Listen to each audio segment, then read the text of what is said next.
Uji perbandingan. Nah, di sini ada yang namanya uji beda. Uji beda kemarin kita pelajari pertama itu independent sample t-test.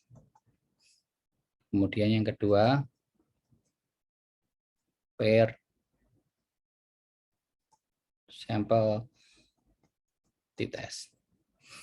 Kemudian independent sample t-test itu kemarin dikembangkan lagi ya untuk lebih dari 2 kelompok partisipan, yaitu menjadi one way ANOVA, sama kalau paired sample t-test itu repeated measure. Nah, kali ini kita akan mempelajari, ini adalah materi analisis data yang terakhir, yaitu MANOVA. Ya, untuk analisis data ini, jadi ini materi terakhir untuk analisis data S1. Karena nanti kita akan ada lagi MANACOVA. Ko-nya ini artinya adalah covariat. Nah, ini tidak kita pelajari di sini. Ini tidak kita pelajari. Cuman nanti seandainya minggu-minggu selanjutnya, seandainya kita masih ada waktu, kita akan mempelajari MANACOVA. Karena pada dasarnya MANOVA dan MANACOVA itu tidak berbeda jauh. Perbedaannya hanya di covariats. Bahkan nanti ketika kita belajar dengan Jamovi, itu kita di Jamovi itu tidak ada program MANOVA. Jadi kita nanti menggunakan program MANACOVA hanya saja untuk kolom bagian covariatsnya tidak kita masukkan. Jadi kita nanti akan belajar MANOVA aja. Untuk data-datanya teman-teman bisa download di e-learning. Nah, selain hal ini yang mau saya tekankan lagi adalah teman-teman perlu mempelajari lagi ya, teman-teman sepertinya banyak yang belum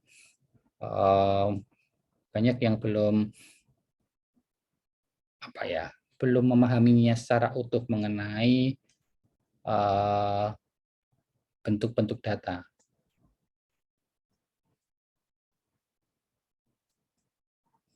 Data mengenai yang pertama itu ada data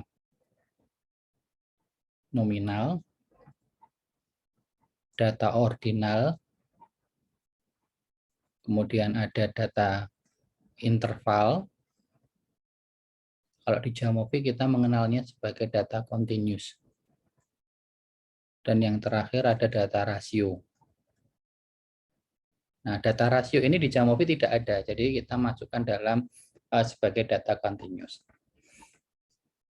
Nah, kemudian yang teman-teman itu sering lupa, nggak cuma teman-teman sebenarnya, tapi juga banyak di tempat kita yang melakukan penelitian, kebanyakan penelitian kuantitatif dengan ini ya, metode hubungan dua variabel ya, hubungan variabel ya dengan jadi studi tentang korelasional. Nah, teman-teman yang perlu perhatikan ya, yang jangan sampai lupa ketika teman-teman itu melakukan penelitian atau riset dengan skala Likert, ya, ini masuknya data ordinal. Nah, ini sering dilupakan oleh teman-teman yang melakukan skripsi, bahkan mungkin beberapa dosen pembimbing juga lupa kalau skripsi atau pengambilan data dengan skala Likert itu sebenarnya masuknya analisis analisis non parametrik. Nah, ketika datanya itu data ordinal, maka penelitiannya menjadi penelitian non parametrik. Nah, otomatis ketika kita melakukan penelitian non parametrik, yang kita perhatikan adalah tanda-tanda non parametriknya. Nah, besok minggu depan kita akan berlatih kembali analisis data yang awal, mulai dari analisis data, analisis regresi, analisis korelasi, dan sebagainya, sekaligus membahas dari sudut pandang non parametriknya. Nah, skala Likert itu skala yang sangat tidak setuju, terus kemudian tidak setuju, agak setuju, setuju, dan sangat setuju. Misalnya ini kita kasih nilai 0, 1, 2, 3, dan 4. Nah, ini kenapa dikatakan sebagai data non parametrik atau data ordinal? Karena begini, ketika ada orang yang menjawab sangat tidak setuju, maka nilainya 0. Kemudian ada orang yang menjawab tidak setuju dan nilainya 1. Kita tidak bisa mengatakan bahwa jawaban si A, ya misalnya gini, misalnya ada pertanyaan, ada pernyataan ya, saya setiap hari minum susu. Nah, ada orang si A mengatakan, memberikan jawaban, no, saya setiap hari minum susu. Wah, ini sangat tidak sesuai. Saya tiap hari nggak pernah minum susu sepanjang hidup saya. Maka dia memberikan jawaban 0. Nah, kemudian ada orang yang, saya minumnya kadang-kadang lah 3 hari sekali. Jadi dia menjawab 1. Nah, kita misalnya si A 0, si B ngasih jawaban tidak setuju. Nah, kemudian karena sangat tidak setuju diartikan dengan sebagai nilai 0, sementara tidak setuju diartikan nilai 1, kita tidak bisa mengatakan bahwa nilainya si B itu lebih banyak 1 poin dibandingkan nilainya si A. Kita tidak bisa mengatakan hal itu. Nah, untuk data ordinal kita tidak bisa mengatakan hal itu. Sementara itu, ada skala lagi yang disebut sebagai skala leveling. Ya. Nah, leveling ini masuk dalam data interval. Skalanya hanya 1 sampai 5 misalnya, atau 0 sampai 4 bebas. Nah, jadi di sini tidak memilih 1, 2, 3, 4, dan 5, tidak. Kita tidak memilih seperti itu. Jadi jawaban ini sifatnya adalah leveling 1 sampai 5. Saya setiap hari minum susu. Nah, terkait pernyataan itu, Anda memberikan sikap Anda antara 1 sampai 5 berapa? Nah, misalnya si A menjawab 1.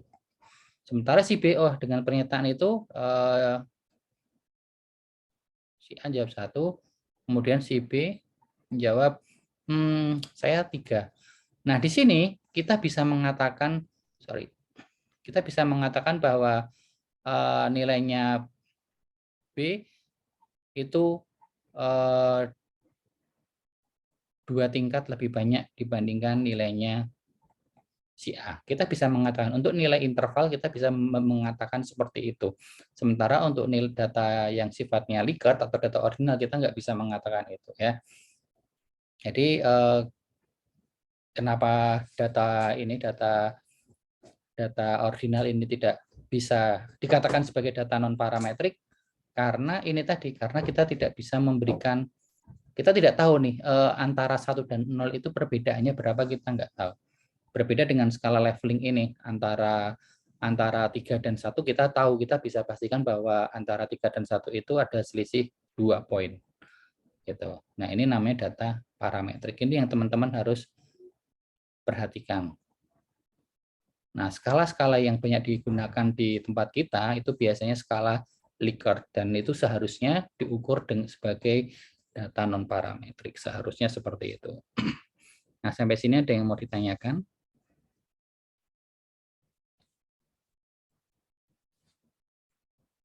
Oke, kalau tidak kita berlanjut ke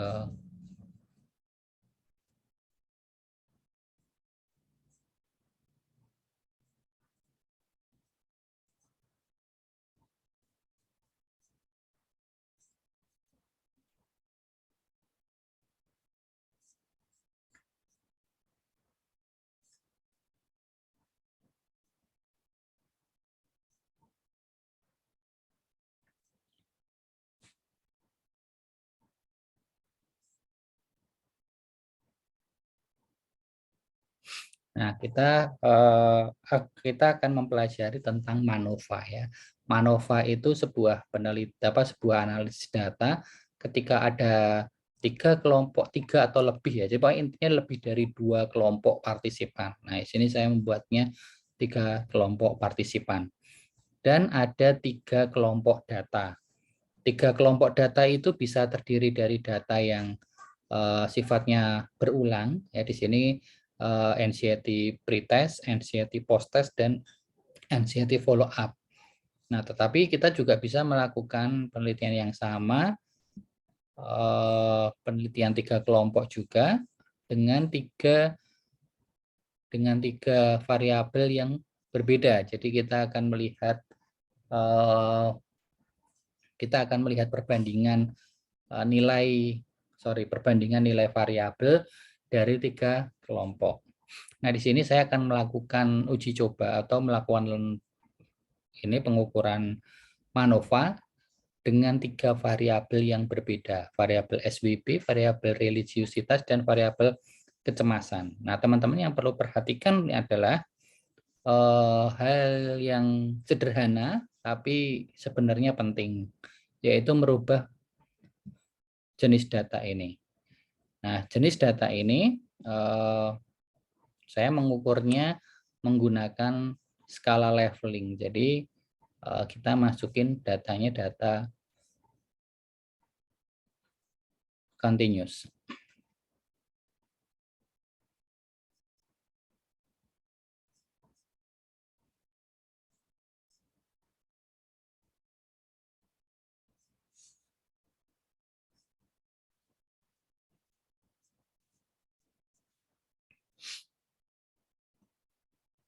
Oke, yang dilakukan adalah setelah semua diganti, klik ANOVA, dan yang dipilih adalah MANCOVA. Meskipun kita melakukan analisis data MANOVA, tapi yang dipilih adalah MANCOVA. Nah, hanya saja nanti kolom covariates ini akan kita kosongkan dahulu. Kita akan melakukan perbandingan ya, namanya uji perbandingan. Jadi ini kita bukan uji beda, tetapi uji perbandingan. Kita akan membandingkan nilai dari 3 variabel dari 3 kelompok partisipan. Yang mau saya lihat adalah SWB post, religiusitas post, dan kecemasan post. Kemudian yang dimasukkan dalam faktor ini adalah kelompok atau partisipannya.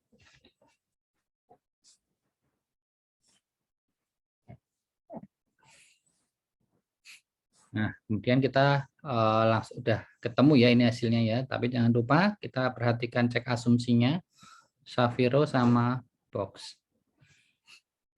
Nah, untuk tes normalitasnya P di atas 0,05 jadi diterima lolos uji normalitas, dan uji homogenitasnya P juga di atas 0,05. Jadi datanya ini terdistribusi normal dan sifatnya homogen. Jadi lolos untuk uji asumsi dasar. Kemudian kita perhatikan nih, bagian atas ini ya, multivariat tes. Nah, ini adalah uji perbandingan multivariatnya. Kita mendapatkan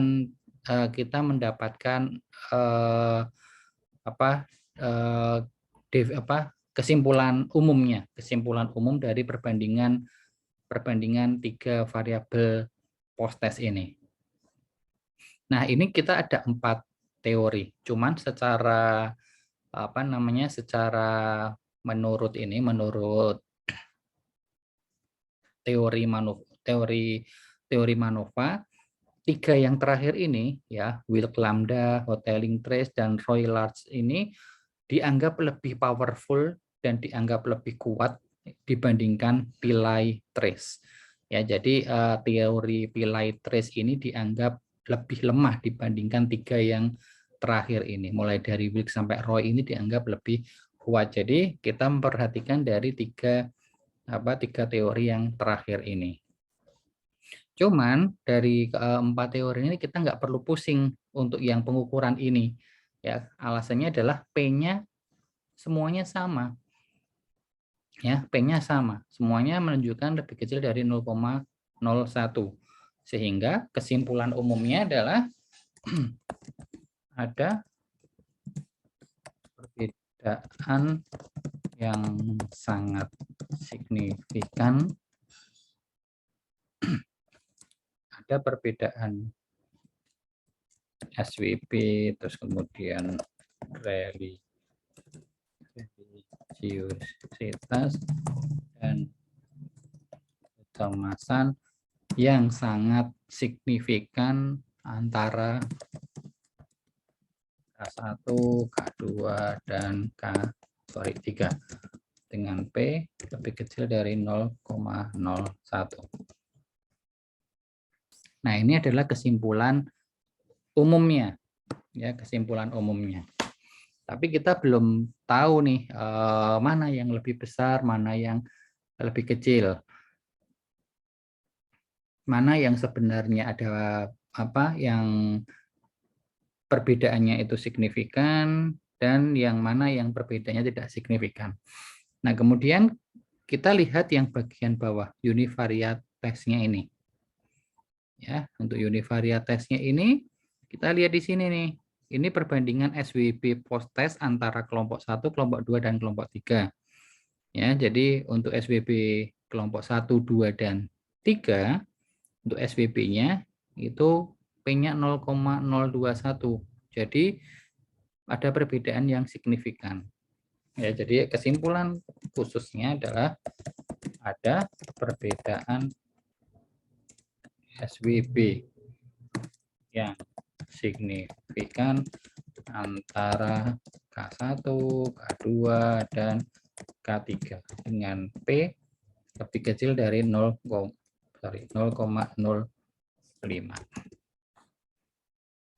Selanjutnya, kesimpulan kedua terkait religiusitas. P-nya 0,229, sehingga religiusitasnya tidak ada perbedaan. Jadi tidak ada perbedaan religiusitas antara K1, K2, dan K3. Kemudian yang kesimpulan khusus yang ketiga,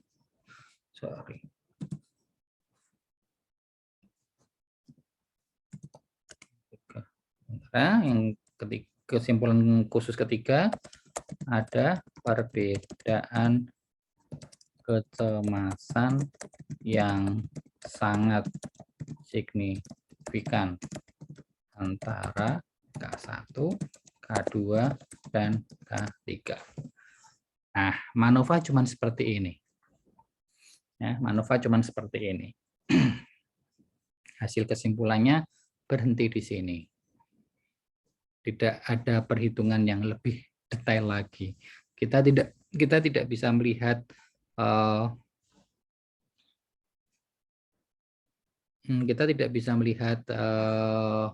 antara K1, jadi perbedaan nilai minnya antara K1, K2, K3 itu seperti apa, itu kita tidak bisa lihat nih. Jadi SWB-nya K1 sama SWB-nya K2 itu besar yang mana. Seperti di sini nih, ada perbedaan SWB yang signifikan antara K1, K2, dan K3. Udah cuma seperti ini aja, hasilnya berhenti di sini. Kita tidak tahu antara yang signifikan tuh yang mana nih, yang K1, K2 atau K1 dan K3 atau K2 dan K3. Nah, kita nggak tahu karena ini memang Mankova ini hanyalah uji banding ya, untuk membandingkan saja antara nilai SWB-nya K1, K2 dan K3. Jadi dibandingkan, oh ada perbedaan yang signifikan. Udah berhenti di situ. Tidak ada pembahasan lebih lanjut lagi. Nah, tentang MANOVA seperti ini, cukup sederhana ya langkahnya. Ada yang mau ditanyakan, teman-teman?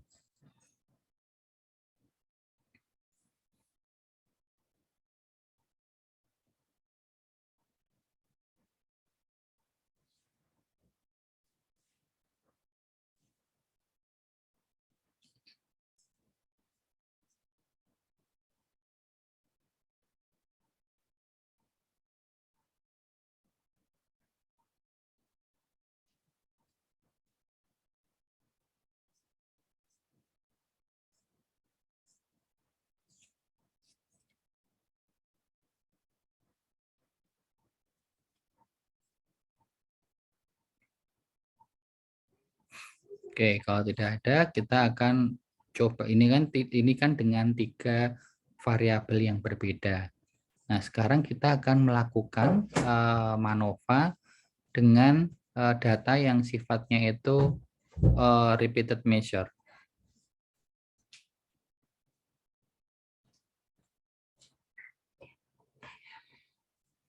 Nah, kita akan mengukur data anxiety pre, post, dan follow up.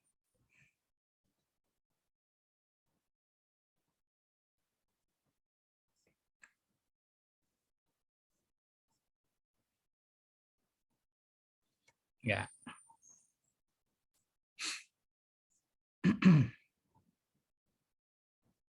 Nah, yang perlu teman-teman perhatikan ya di sini, kita lihat cek asumsinya.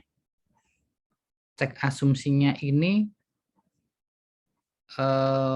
uji normalitasnya tidak lolos, P-nya tidak lolos. Tapi teman-teman harus ingat ketika kita kuliah kuliah di awal ya, waktu itu saya lupa membahas tentang apa, saya menjelaskan mengenai uji normalitas. Nah, teman-teman, untuk uji normalitas itu yang perlu diperhatikan pertama itu bukan perhitungannya ini, tapi yang menjadi pertimbangan pertama adalah data visualnya. Jadi QQ plots-nya ini harus kita perhatikan. Oke. Nah, saat itu saya sampaikan bahwa untuk mendapatkan data yang teruji normal, maka kita lihat bentuk visualnya. Apabila titik-titiknya ini dekat dengan garis diagonal, ya, tersebar di dekat garis diagonal seperti yang ini sampai sini nih ya. Jadi sampai sini ini kan titik-titiknya itu cukup dekat dengan diagonal. Nah, ini kita bisa asumsikan kalau data ini adalah data yang teruji normal. Hanya saja ada satu data yang terlempar di sini. Ada satu data terlempar di sini, ini yang menyebabkan muncul nilai normalitasnya ini adalah P di bawah 0,05. Sehingga tidak lolos uji normal karena data ini. Nah, pada waktu di pertemuan sebelumnya, pertemuan awal itu saya kasih tahu ke teman-teman kalau terjadi seperti ini, maka yang bisa teman-teman lakukan adalah kita cari ini data yang outlier ini. Kemudian kita hapus datanya karena itu memang data merusak.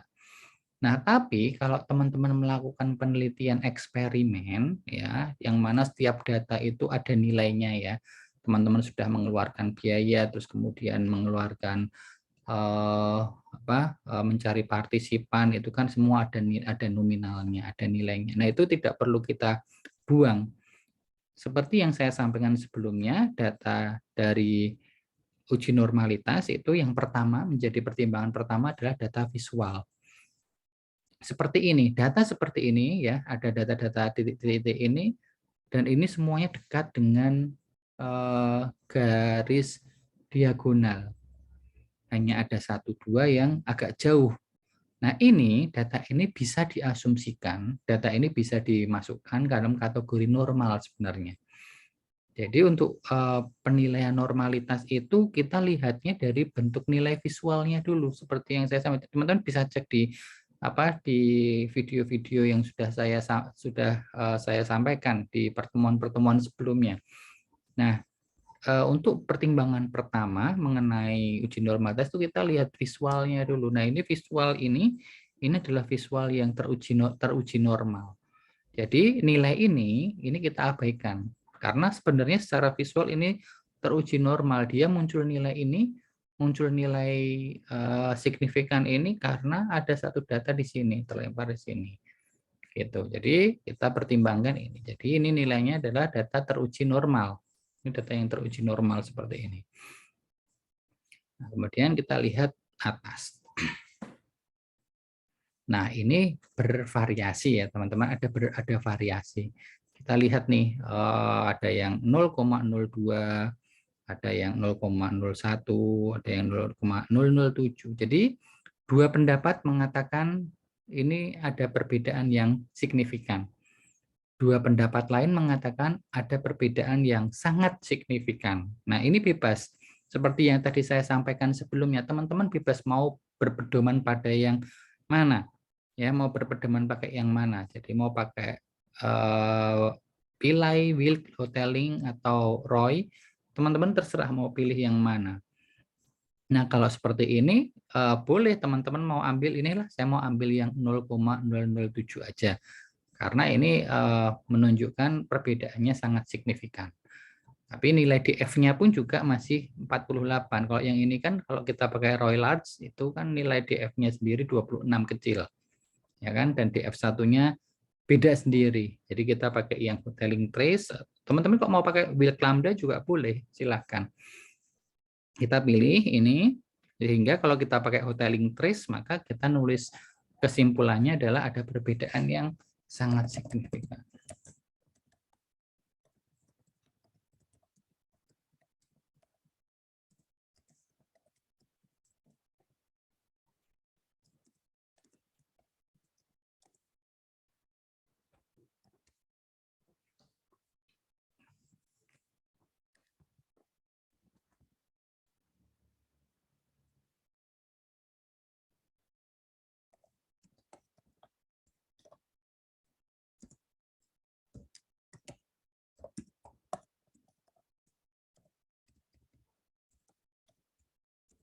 Ya, jadi kesimpulan umumnya adalah ada perbedaan anxiety pre, post, dan follow up yang sangat signifikan antara K1, K2, dan K3 dengan skor P lebih kecil dari 0,01. Karena kita pilih yang ini.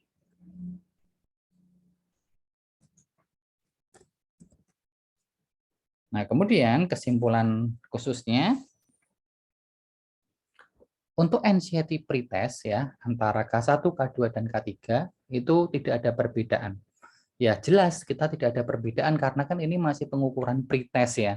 Pengukuran pretest. Jadi ketika kita melakukan penelitian tentu kita akan memilih atau mencari partisipan dengan kriteria tertentu. Nah, kriterianya adalah kriteria memiliki gejala kecemasan pada level parah misalnya. Nah, ini jadi semuanya sama. Nah, setelah semua partisipan terkumpul dengan kriteria yang sama, otomatis kan skornya semuanya akan relatif sama kan. Jadi otomatis tidak ada perbedaan antara kelompok 1, kelompok 2, dan kelompok 3. Semuanya sama karena semuanya adalah seseorang dengan gejala kecemasan masuk kategori parah. Nah, kemudian setelah itu diberikan perlakuan, diberikan intervensi untuk kelompok 1, kelompok 2, dan kelompok 3. Nah, jadi yang satu tidak ada perbedaan nilai betul.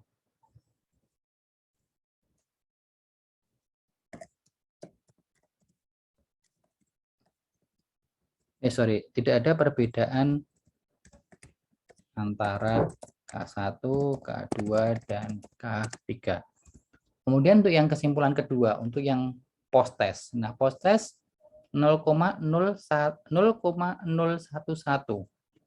Jadi ada perbedaan yang signifikan. Ya, jadi ada perbedaan nilai anxiety post yang signifikan antara K1, K2, dan K3. Tidak ada perbedaan nilai anxiety rate antara K1, K2, dan K3. Dan yang terakhir, anxiety follow up. Ya, anxiety follow up itu 0,006. Ini perbedaannya. Jadi ada perbedaan nilai anxiety follow up yang sangat signifikan antara K1, K2, dan K3. Nah, hasilnya seperti ini, teman-teman. Untuk MANOVA itu nilainya hasilnya cuma seperti ini. Tidak ada perbandingan lebih lanjut lagi. Gitu. Nah, sampai sini ada yang mau ditanyakan? Dipersilahkan.